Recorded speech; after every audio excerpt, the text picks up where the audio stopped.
to our last video of the year 2025, and we want to take a look into the future of 2026 and see what are the 5 decks in Legacy which I think are underperformed and we really have to look out, which will maybe improve in performance and in game percentage. The 5 decks I choose are not the tier 1 decks of the metagame so far, because I'm thinking if a deck is a tier 1 deck, so-called, it's not in particular a good deck. It only means that it has a lot of meta share, but it does not have to reflect the win rate or the appearance. So before we dive into the 5 decks I choose, I want to make a clear statement that if you look, for example, at some sites like MTG Goldfish, you look at the legacy breakdown and you see the decks sorted by meta share.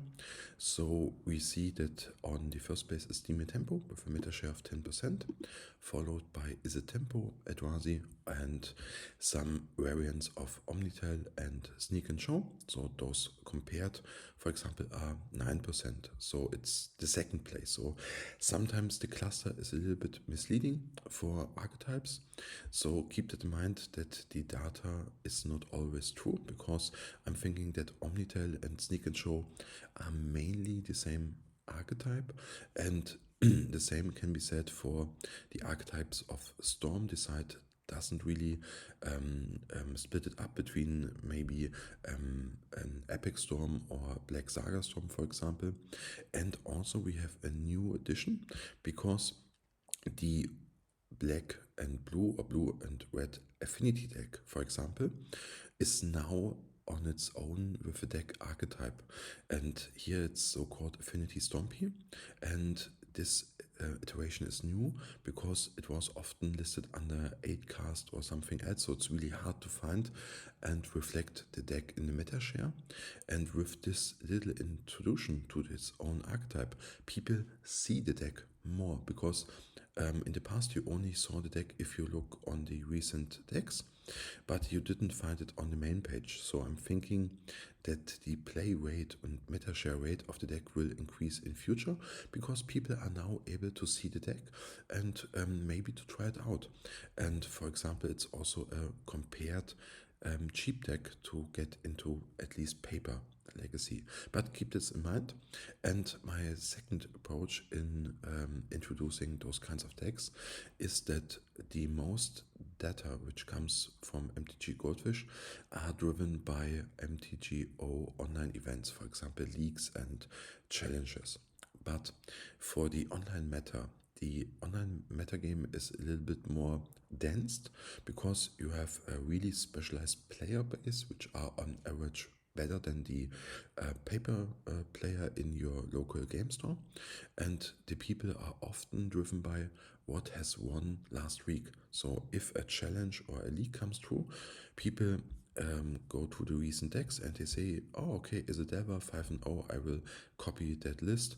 Or they look into the last challenge and see, oh, Dimir Tempo, first place, it must be a really strong deck. They click on it and they just copy the list so far and just send it.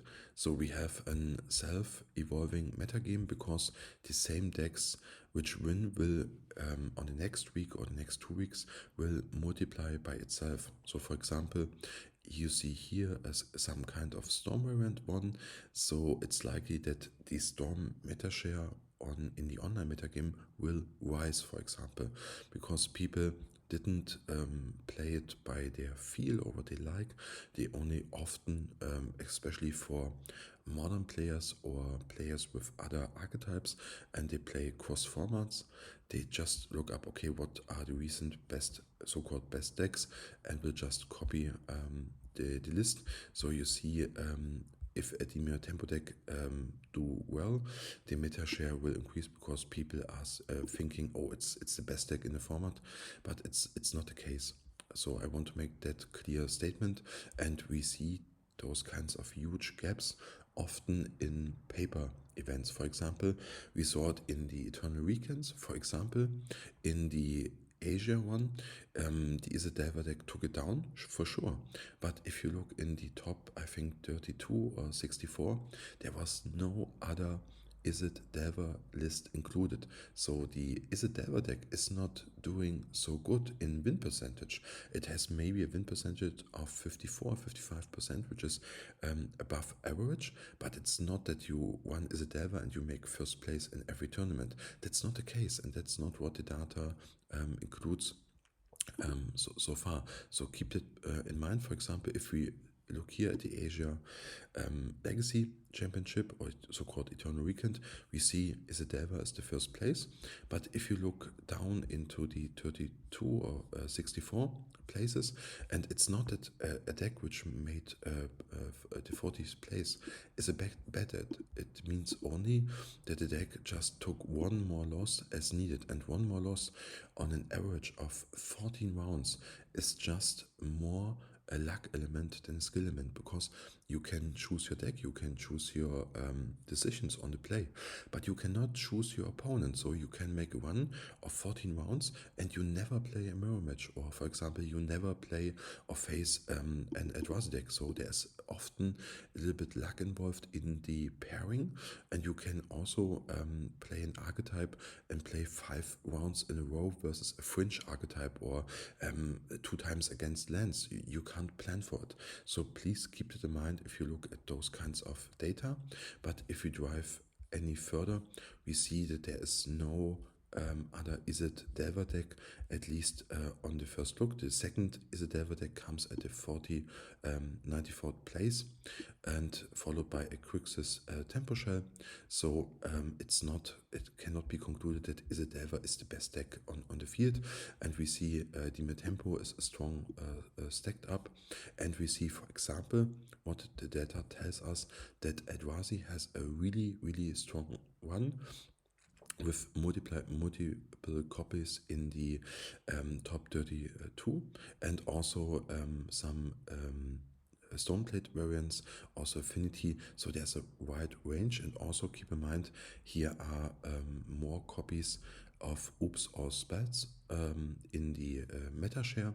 So you have to fight against Oops All Spells. So for example, if we take a list, for example, the Boros Energy, it's pretty likely that he was good on the run and faced in the last round maybe Oops All Spells, for example. Yeah, so if you don't know the one by the players, you can't really confirm how the deck really performs.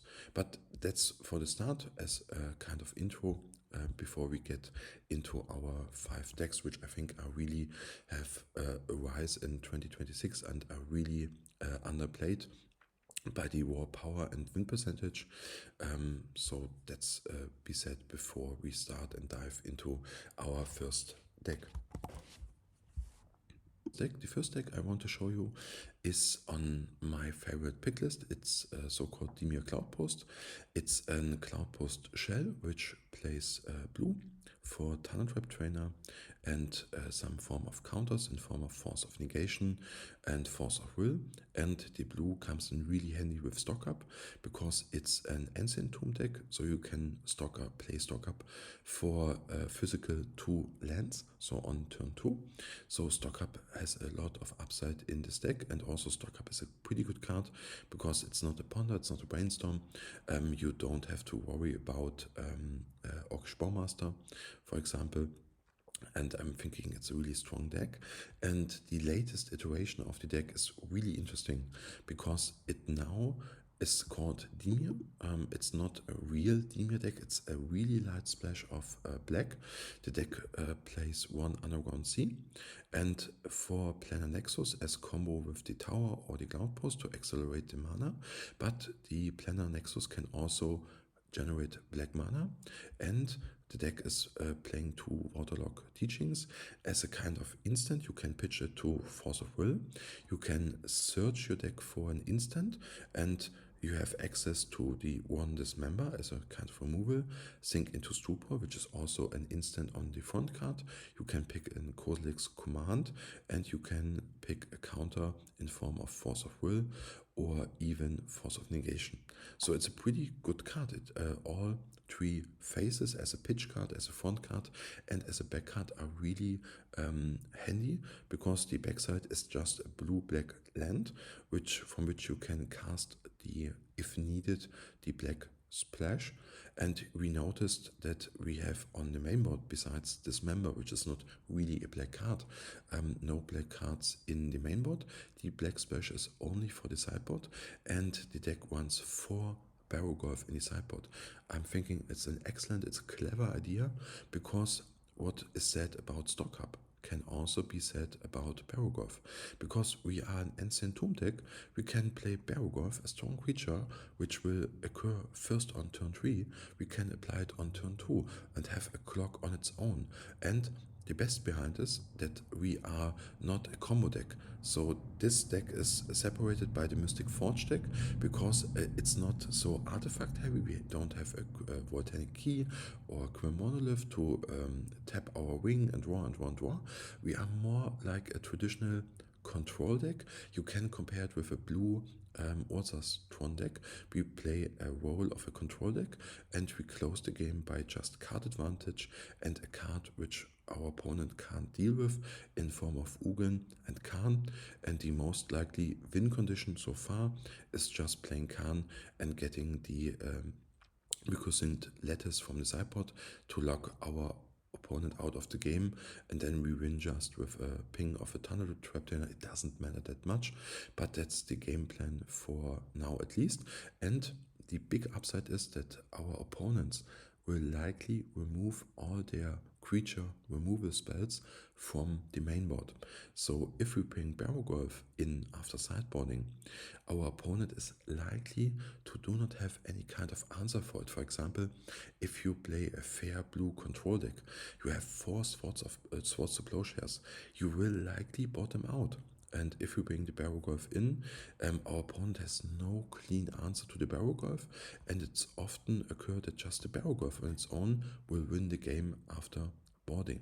So for this kind of configuration, I really like the deck. I like the blue splash, because you have more interaction than a classic Mystic Forge. You can really play the game and not just gold fishing, whether I'm fast or have the combo. You are really interacting with your opponent. You have to make a lot of decision in how you play your lands, and whether you want to, how to play the Kozilek's command. You have Sink into Stupor as a kind of Brazen Borrower approach to it, and also as a land, and one Lorien Revealed as fixing and splashing for Force of Will or pitching. And you also can hardcast it. And the big upside, which I really like on the deck, is as particular on this configuration, we are playing 4 Chalice of the Void. So we have a pretty good card against the field, against a fair tempo deck, backed up by blue cards with Force of Will, so we can fight over our own Chalice, compared with a huge mana acceleration. So I'm really thinking deck is really underplayed. It's has a really high win percentage, because the people which are playing the deck are most likely experts, and I'm thinking it's a deck really to try it out at your own. You can run it online. It's not that it's expensive, and you can also play it in paper, because it's on paper at least a good deck to get into Legacy. Because if you cut the Underground Sea, which driven the price by $1,000, for example, it's a deck you can afford under $1,500, and it's most likely that you have some cards. So you just need 4 Ancient Tombs, which are rising in price. That's the biggest selling point. And if you have, for example, some One Rings, if you played Modern before and you didn't sell it into the bandwidth, you have 4 One Rings, or you played some kind of Modern deck, you have maybe 4 Chalice laying around. So if you really want getting into Legacy, you just need 4 Force of Will and 4 Ancient Tomb as a particular Legacy card. You can Sure, you need the underground sea, but it's not really needed in my opinion, because we do not run any kind of fetchlands, for example. And I'm thinking it's also fine to just play the new do lands, which will, or so-called shocklands, to just try it out on paper, or you can just proxy the underground sea, or you can maybe just run a swarm, for example, because you do not run fetchlands. We have no access in fetching the underground sea, or you play a third waterlogged teaching. It's really up to you, but I really want to advertise the deck. I'm thinking it's really strong, it's underplayed, it has a really high win percentage, it has a lot of angles to cover. We have the chalice angle, we can counter, we have a good clock of colors cards, and we ditch in some kind meltdown, and we are also ditching some form of consign, because consign is our weak point, but we can cover it because we can force back. So for example, if we want to resolve our Ugin, we can fight back. And even after sideboarding, if we bring in 4 barrel golf, consign will not stop a barrel golf, for example. So I'm really liking the sideboard plan of just not morphing, but bringing in creatures where you are a traditional control deck. So I really happy about this list and this configuration, and I will try get it on my own, just at least on paper and online, and give it a spin. I'm thinking it's a really cool deck, and also that's really important. If you choose your type of legacy deck, it's not boring. So you can really interact with it once more. You have a game plan of your own, but you can interact with your opponent. So I'm really thinking it's a good deck. So that is our first pick of our 5 decks to watch in 2026. To the second deck of my choice, which is here so-called Affinity Stompy, but it's more likely known under blue-red Affinity, for example, and it's the list which took down, I think, Eternal Weekend Europe, which is a really cool approach. It's a really fast deck which tries to accelerate the new card in form of the emissary to warp that into the game, then play a bunch of artifacts in form of Lotus Petal, Mox Opal, and the full set of Baubles to get as many 1/1 tokens as you can with flying, and to raise your opponent down. And the second plan is just to play a fair match with the Patchwork Automaton, which grow with every artifact you play, and it also has Ward 2, so it's a little bit harder to remove, and backed up by the Memory Garden, which is just a small flying creature, and it can get you over the finish line. And the biggest card or biggest impact card of the deck is the Kappa Cannoneer. If it comes down, the game is often locked because it's really hard to interact with, because it has Ward 4, and it grows with every artifact which comes into play, and it makes the Cannoneer unblockable, but the artifact has to come into play, so your opponent can counter the artifact if it's the last one in your hand, for example. So we have a really good fast artifact shell, and the backed up by a blue package with 4 Sink into Stupor to get rid of problematic permanents, and also played as a blue land, and 4 Force of Will. And we have also, as an additional layer to win the game, we have 4 Ursa Saga. So if plan A fails with the token or a fast approach, you can lock the game down just with 2 tokens, and we have a full package of the saga.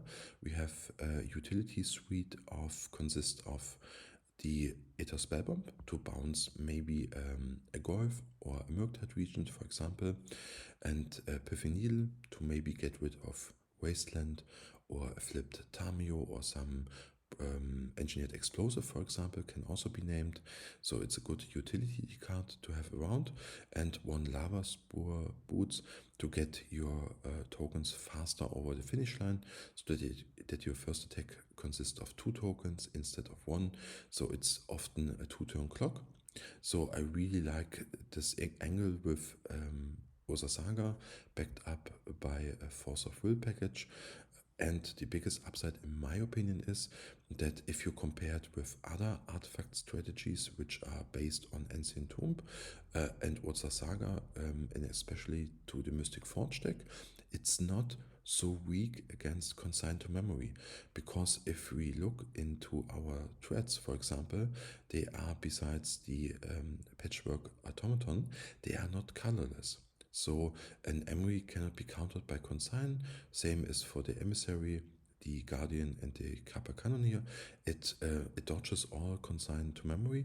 So you really need a meltdown, explosive, or even a null rod to shut this deck down. And for a null rod, for example, it can fight over with Sink into Stupor. You have to float the mana and then can bounce the null rod, for example. So I'm really thinking it has a strong angle, and the sideboard is also even pretty straight. You have 4 more interaction in form of Disruptor Flute, 4 counters in form of Force of Negation, some creature removal, and some utility in form of Haywire Might and Tormod Script, so that you can board some Tormod Script into the game and have maybe also access to it as a toolbox of Urza's Saga. And also it's an artifact which you can cast for 0 mana, so you are opting to empty your hand on turn 1 or turn 2 with a patchwork automaton or an emissary. So I'm thinking it's a really straightforward sideboard plan, and I'm really thinking the deck is, at least for now, underplayed, but with the swap on MTG Goldfish, where it gained its own category, I'm thinking that it will change because the deck is more publicly available and has more attraction to it. But for now, I'm thinking it's a really good deck, it's really underrated, and also it's a big selling point. It's relatively cheap in paper. You do not need any kind of restricted cards for it. You only need for Ancient Tomb, for Saga, and for Force of Will, and also Opal and um, as the priciest card in the deck. But maybe if you played Modern, you have some Mox Opals laying around, but at least for Legacy only cards, you only need for Ancient Tomb and for Force of Will, and then it depends on whether you have some Urza Saga from Modern, for example, or from your Commander deck, and same can be said for Mox Opal. It's the priciest card in the deck as a standalone card, but the rest of the cards are relatively cheap, as to say. You see the creatures suite, you can buy it under maybe $20 to get all the creatures. So I'm thinking it's a really attractive deck, and maybe also a good beginner deck to practice Legacy, but it's not a cheap deck. It's really capable of bringing down tournaments, so don't underestimate it by the price or the look of the deck. It's really a strong deck, and I think we will see a lot of more in 2026, and I'm thinking the decks really have to consider the consign slot in the sideboard, because consign misses entirely on this kind of archetype. So the decks have to lean more into Nullrod and Meltdown, for example, or Engineered Explosive. Deck of our picks for the next year is not a particular deck.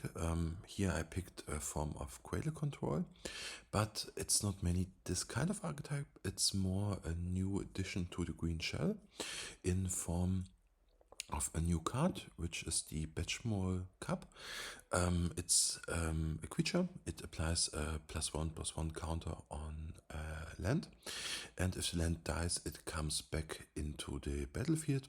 So you can once advance your game plan in protecting your Gar's Cradle, or you can just disrupt your opponent in putting those kind of counters on a wasteland, sacrificing the wasteland and waste twice a turn. So it's a really handy card in any kind of green shell. In this particular shell, this shell opts more for more combo game plan in form of Natural Order and Traxor or Crater Hoof Behemoth. but you can skip those combo elements out and can approach a more fair game plan just with the white of the reliquary and benchmark hub. And the tutor package consists of 4 green summon zenith to have access to Sylvan Safekeeper or some kind of endurance or utility creature. So it's not this list in particular, but I'm thinking this kind of green shell got a really upside with the benchmark hub, and we will see more of those lists in the future, especially in the next year. And you are really invited to test those kind of green shells out. You can play it with a kind of cradle control approach with a combo element. You can skip those kind of combo elements, so it's really up to you. And I'm thinking it's really a deck archetype or a card to watch out in 2026. A fourth deck, which I would like to introduce you. It's one of my favorite deck. It's the old Loam Pox deck. It's an old archetype which got a kind of revival in 2025. There are 2 reasons for that. The first reason is that the deck adopted the mechanic of Marvelous Rumble, because the card was first adopted in the classical lands deck to boost it more out, and the Loam Pox deck borrowed that kind of technology, and also the print or addition of the hatchery card, which really connects with the smallpox outlet, because you can sacrifice this land, and this land, if you do not know it, it taps for 1 black mana, you ping yourself and the land gets a counter, and if the land leaves the battlefield or is put into the graveyard, you get as many 1/1 black insect tokens with flying. So you have the same approach as the blue and red artifact deck. You fly over your opponent, and what is making the deck really strong is that you have different angles. You are playing in form of disruption with sword size and bowmaster. Also, your bowmaster is needed to cast your Hogak, because you can't cast Hogak from your hand for mana. You have to convoke or you have to delve, and so you need at least 2 creatures to tap it for black mana. So you need an Orcish Bowmaster or some form of tokens, which can be generated by the hatchery or the quest, for example. And you have the traditional Life from the Loam technology, so you can bring back your Otsa Saga, your Ghost Quarter, your Wasteland, your hatchery, so you have infinite value if your opponent is not able to attack your graveyard in game 1. And you also have the Saga package. You can just run your opponent down with Saga tokens, and the Lava Spore Boats or Nihil Spellbomb as kind of utility or Piffing Needle. So it has the same outlet as the artifact deck, but in a wider approach. And I'm thinking the synergy in this deck is insane. Every card interacts with your own another card, so you can generate, you can play a rumble, you have a token, and you can sacrifice this token and can move on. It's really, really interesting, but I'm thinking it's difficult to play at first. You need a lot of practice to get really good with this deck. I like it really much. I think it's really hard to play against it because it's not a traditional lands deck. You have a slightly other approach with more creature based, and also it has a fair game plan. There's no combo element involved.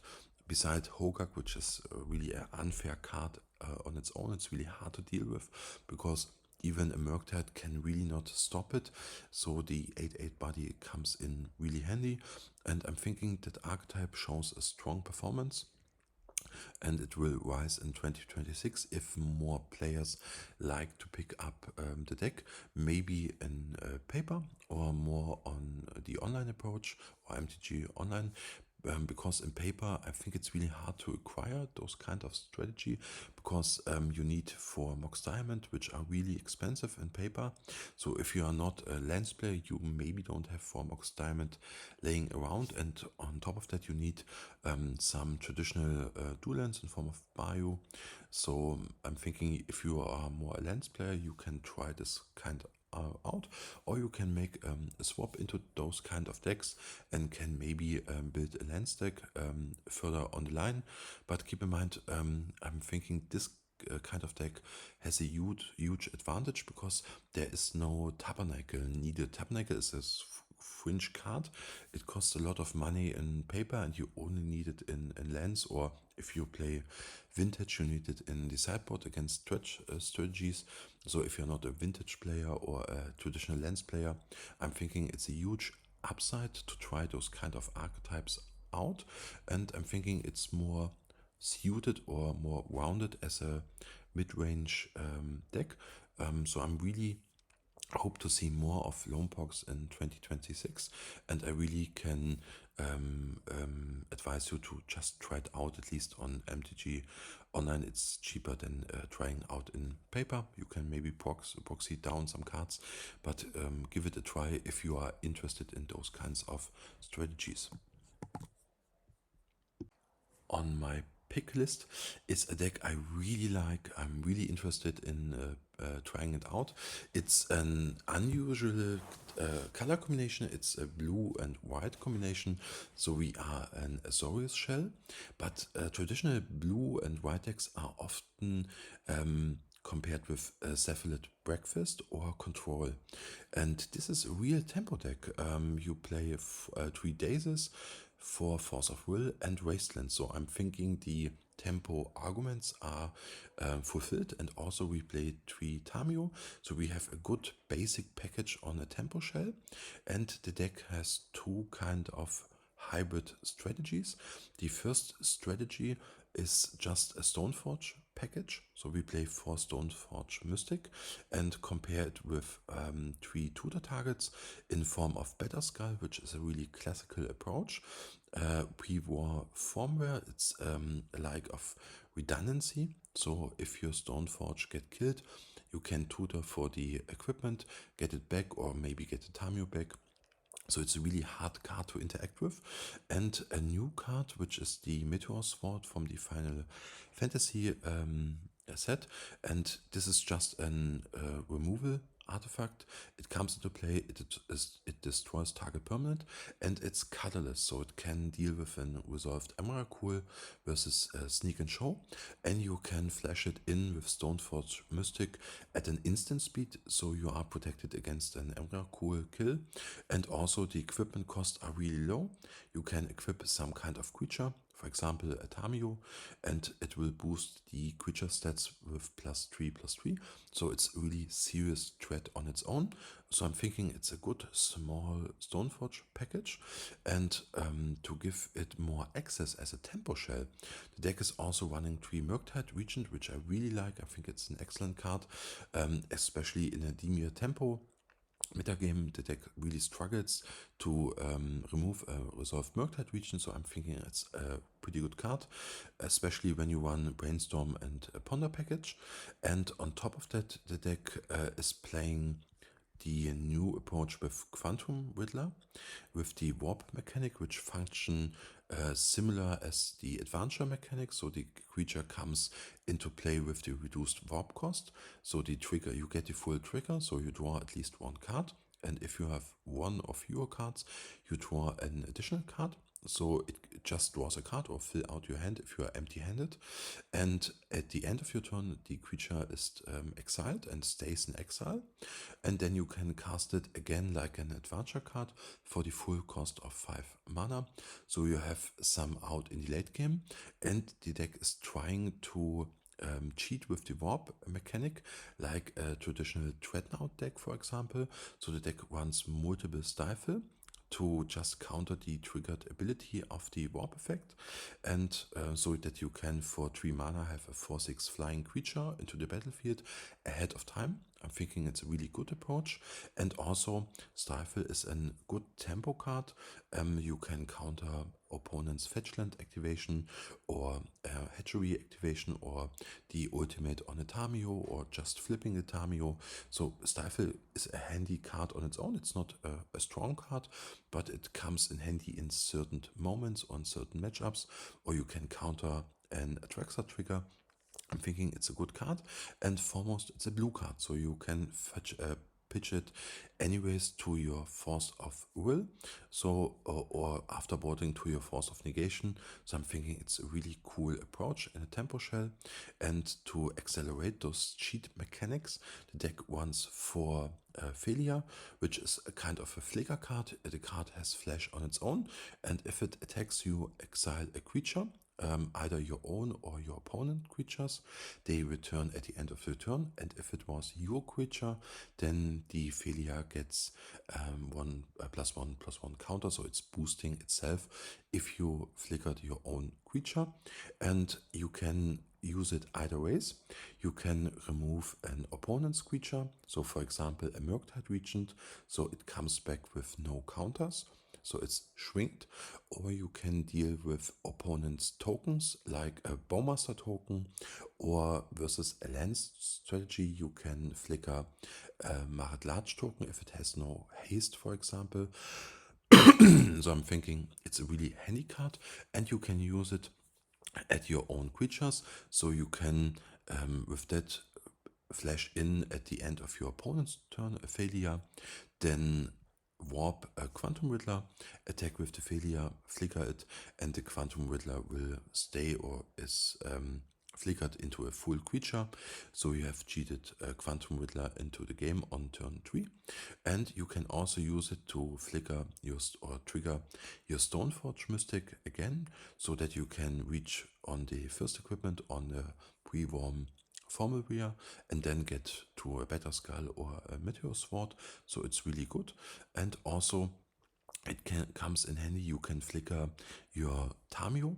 For example, if you are attacking and your opponent can block a Tamio, you can attack with the Tamio, get a clue token, and then flicker your own Tamio to protect her and get a clue token. So it can be handy in certain situations. So I really like this kind of tempo approach. You have two hybrid strategies, some kind of tempo strategy with Murktide Regent and Quantum Riddler compared with Stifle and Failure, which are good cards on its own, and also the Stoneforge package. And I'm thinking the deck is playing similar like a classical Dreadnought deck, but I'm thinking it's more reliable than a Dreadnought deck because the cards are good on its own. I'm thinking Failure is much better than Dressdown, which is the classical ability card for Dreadnought decks, because it's a creature of its own. And she can or he can deal also with opponent's creatures. So I'm thinking it's a well suited deck. And the archetype, it's not that list in particular, but that archetype made a good run into the Eternal Weekend of Japan. So there are multiple copies of this kind of archetypes in the top 50, for example. And I'm really thinking those kind of tempo decks will rise in the future, so that we do not have Dimir Tempo, or is it Delver, or is it Tempo, so that we have an Azorius combo deck, not combo tempo deck. I'm thinking that's a more classical suit. It's not a combo deck on its own, it's more like a tempo deck. And I'm thinking it's, in my opinion, better than the Cephalid Breakfast deck, because it's not so all in on one strategy. It has really rounded game plan and mechanic. I'm not liking the mana base. I'm thinking that you can maybe easily put in an Caracas, because you are running legendary creatures at your own, so that you can bounce your Tamio to protect it, or bounce your failure. So I'm thinking maybe you should include Caracas. I think if you are white, it's an excellent card. But maybe I'm wrong with that. I don't know, because you really maybe want to have double blue on turn 2. I'm not quite familiar in playing this deck, but I'm seeking it in the future to try it out. But that was my first thought, that maybe a Caracas could be handy. And also I want to make a strong argument for being white instead of being black, because we have access to Swords to Plowshares, which is an excellent removal card. It can deal with a Murktide Regent easily, it can deal with a Nethergolf, it can't come back, and it can really easily deal with a Barrow Golf. So I'm thinking there's a huge upside in being white instead of black on the removal suite, because we do not have to rely on Fatal Push. we have the real deal, we have just as what's the plowshares, but for that we are lacking a little bit on the interaction in form of sword size and bowmaster, so we have to deal with stifle and failure as kind of interaction or interruption with our opponent. But I really like it because I'm thinking it's a long time that we really saw an Tundra tempo deck, for example. Often it was like a control shell or a combo shell with Cephalid Breakfast, and also those kind of decks only run 1 or 2 Tundra, but it's a real 4 Tundra deck. I really like this approach, and I'm thinking it's most likely underrated, and it's really underplayed in the online meta. On paper it's more played than in the online meta, and I'm thinking that will maybe change in the future, but give it a try if you are seeking to try some new deck, or maybe you have some cards laying around, maybe for Tundras, then you only need the dog and some kind of Quantum Whittler, but keep in mind that the Quantum Whittler card is, in my opinion, now a little bit overpriced. If you compare, 3 Murktide Regent are $24, and 2 Quantum Whittler are $100. I'm not sure whether it's a paper price or an online price. We can check this out to see what the price is in particular, and we can see, for example, if we swap back, we can just set the price to tabletop, so it's a tabletop price, and if we see we can change it to MTGO, and then we should maybe see the price. I'm not quite sure. But I'm thinking, keep in mind that the Quantum Whittler was online also really expensive, so I'm thinking the card value is maybe going down because it's maybe played in standard and in modern. So they are really expensive for now, but if you are willing to try it out, then you have to buy or acquire at least 2 of them, or just wait until the price gets a little bit lower. And also, I want to make approach to the sideboard plan of the white deck, because we have access to a good kind of removal speed. We have Flood of the Skies as an one catch all removal spell, and also I'm thinking Lavinia is also a fine card, and Containment Priest if you seeking after some kind of graveyard protection, and Celestial Purge, which is a good card versus Dimir Tempo Shell. You can bring it in versus Izzet. You can remove a cutter or some kind of Dragon Witch Chandler. So I'm thinking it's an interesting removal spell. At least 1 or 2 copies in your sideboard, and I'm really advertising this kind of deck. I really like tempo decks, and I'm really liking tempo decks which try to play just with Tundra. So if you are up for trying something new out, give it a shot. If you have some Tundras laying around, then run it at your local game store or your next Eternal qualifier or event you went to. So I'm hoping really to see more of those kinds of decks, and that are my 5 decks to watch out in 2026. I'm thinking each of those decks which we introduced are really interesting. It's not like, oh, you pick just the 5 tier 1 decks. No, it's not my approach. I want really that kind of niche or interesting decks which are really underplayed, in my opinion. So if you are interested in those kind of contexts, I really would like to bring more of those comparison, or just look into deck building or the metagame. But keep in mind, the metagame is can shift easily, so it's online a little bit more flexible than in paper, because you can swap your deck more easily online. You can sell your cards or borrow some cards. So keep that in mind when preparing for a tournament.